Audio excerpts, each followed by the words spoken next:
Bonjour, j'ai cru que pour corriger les copies, le Word serait la chose la plus simple et avec quelques recherches, je me suis aperçu que le PDF envoyé par les élèves était le moyen le plus rapide. Donc en fait, on a en noir ici la copie envoyée par un élève et tout ce qui est sur les côtés, eh bien ça a été rajouté en tant que commentaire à une copie.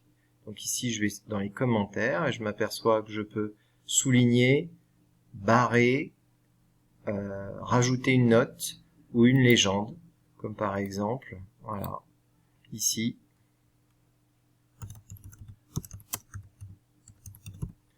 voilà, quelque chose comme ça à rajouter. Ce qui est pratique, c'est aussi, toujours dans les commentaires, les tampons. Alors, il y a des tampons qui étaient préinstallés ici, mais j'en ai rajouté que vous pouvez reconnaître, comme par exemple, je prends le tampon champion, et je peux le rajouter ici. Ce qui est intéressant, c'est d'avoir mis de côté la correction des exercices. Et donc, en fait, on peut rajouter une note, ici, aller chercher la correction qu'on a recopiée quelque part, et mettre la correction.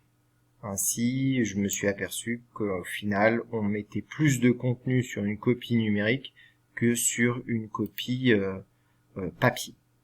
L'avantage aussi, c'est que on peut proposer aux enfants d'écrire naturellement à la main sur les exercices. On reçoit le travail PDF et pareil, on peut faire nos commentaires, mettre nos zones de texte.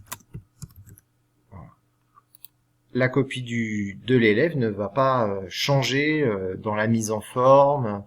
On n'a pas à se poser de questions à savoir sur quoi on écrit, sur quelle ligne, est-ce que je modifie ce qu'il a écrit. Non, on ne modifie rien de son travail, on rajoute par-dessus, ce qui équivaut à une correction tout à fait classique.